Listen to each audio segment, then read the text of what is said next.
আমাদের দেশে বিচার পাইতে হলে আপনাকে ভাইরাল হইতে হবে। আমরা দোষর মুক্ত করতে পারি না, দেশটাকে আমরা দোষর মুক্ত একটা বাংলাদেশ করতে পারি না।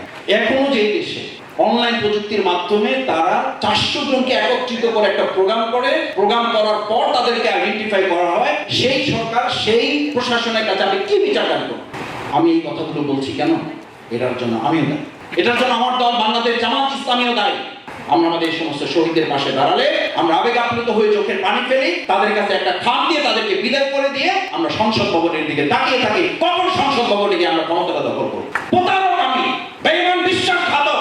এই শহীদদেরকে সামনে রেখে লম্বা লম্বা কথা বলি, আহত বঙ্গবন্ধুদের কাছে গেলে আমরা কোথাও কোথাও দেখেছি এটা ঘৃণা করে আমাদেরকে প্রত্যাখ্যান করেছে। আমাদের আহত বঙ্গবন্ধুরা বলেছে, কি বলেন আপনারা এসব? একটা খাম দিয়ে আমাদেরকে আপনারা কিনতে চান, তাহলে আমরা জীবন বাঁচি রেখেছিলাম কেন? কিন্তু আমি খুব দুর্ভাগ্যের সাথে লক্ষ্য করি, কে কত খাম দিয়ে কাকে কিনে কার কাছ থেকে এখন কথা বিক্রি করা হচ্ছে, কথা কেনা হচ্ছে। আপনাকে একটা খাম দিলাম, আপনি আমার পক্ষে 2 মিনিট কথা বলে চলে যান, শেষ। আপনার সাথে আমার আর কোনো সম্পর্ক। ওই খাম পেয়ে আমাদের এই জুলাই যোদ্ধার, আমাদের শহীদ পরিবারের লোকেরা ঘৃণা করে খাম প্রত্যাখ্যান করে তাদেরকে ফেরত দিয়ে বলেছে, যদি খামই চাইতাম তাহলে আপনারা সংসদে না, আমাদেরকে মন্ত্রী বানানোর জন্য প্রস্তাব ছিল, আমরা তা প্রত্যাখ্যান করেছি, এই খামের জন্য আমরা বিপদ করি। This is scenario. আমাদের দেশে বিচার পাইতে হলে, যা বলে না, আমাদের দেশে বিচার পাইতে হলে আপনাকে ভাইরাল হইতে হবে। আমি প্রসিকিউটরের যে সময় টুকটাক একটু যোগাযোগ করতে হয়, কথা বলতে হয় মাঝে মধ্যে, একদম মানে শহীদ পরিবার এসে বলে যে ভাই, আমরা যে তারিখে দিয়েছি সেই তারিখের কোনো খবরই নেই, যে নাম দিয়েছি সেই নামের সাথে কোনো মিলে নাই। যোগাযোগ করতে গিয়ে আমি শুনি আজকে ভাই বলেছেন 2টো প্রসিকিউট, আমাদের 2টো ট্রাইব্যুনাল চলছে। কেন? অন্তর্বর্তীকালীন সরকার যদি এত আয়োজন করতে পারে, এত কিছু তারা করতে পারে, তাহলে 2টো ট্রাইব্যুনাল আজকে 1 বছর পার হতে যাচ্ছে, আর মাত্র কয়েকদিন পরে এই ট্রাইব্যুনাল আমরা 20টা ট্রাইব্যুনাল করতে পারলাম না। কেন? কেন 17 জন নিয়োগ দেওয়া হবে? আমাদের আইনজীবীদের এমন কি অভাব পড়েছে? দেশপ্রেমিক আইনজীবী কি নাই? আমরা 17 জন আইনজীবী জায়গায় কেন আমরা 50 জন, 100 জন, 150 জন, 117 জন আইনজীবী আমরা কেন নিয়োগ দিতে পারলাম না? পারি নাই। আমাদের আন্তরিকতা, দরদ এবং ভালোবাসা, দেশপ্রেম, জুলাই যোদ্ধা, শহীদ পরিবারের প্রতি আমাদের দায়বদ্ধতার অভাব আছে, তাতে কোনো সন্দেহ।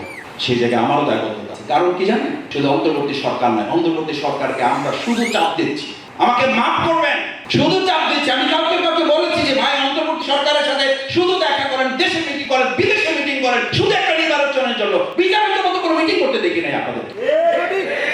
চিকিৎসার মতো কোনো মিটিং হয়েছে বলে আমি সংবাদপত্র দেখি নাই। আপনারা দেখে থাকলে আমাকে হেল্প করেন প্লিজ। আমি আজকে এখানে যারা আছে, অডিয়েন্সে যারা আছে, তাদের কথা শোনেন আপনারা। আপনারা শুনেছেন কিনা যে বিচারের জন্য রাজনৈতিক দলগুলি বলেছে আপনাকে বিচারের ডেডলাইন দিতে। আমি বহুবার বলেছি রাস্তায় দাঁড়িয়ে, নির্বাচনের ডেডলাইনের আগে, বিচারের ডেডলাইন আগে বাংলাদেশে না দিলে দেশে জুলাই যোদ্ধা শহীদ পরিবার ঘৃণা করে নির্বাচনের ডেডলাইন প্রত্যাখ্যান করতে বাধ্য হবে। এগুলো রাজনৈতিক কথা না। জামাত ইসলামী, আমার সঞ্চালক আমাকে বলেছে জামাত ইসলামী কি চায়। জামাত ইসলামী কি চায় এটা তো ইতিমধ্যে মানুষের কাছে প্রকাশিত, জনগণের কাছে প্রকাশিত। জামাত ইসলামীকে ইতিমধ্যে আসামি কাট করে দাঁড় করে দেওয়া হয়েছে। আমরা কি নির্বাচন বিলম্বিত করছি?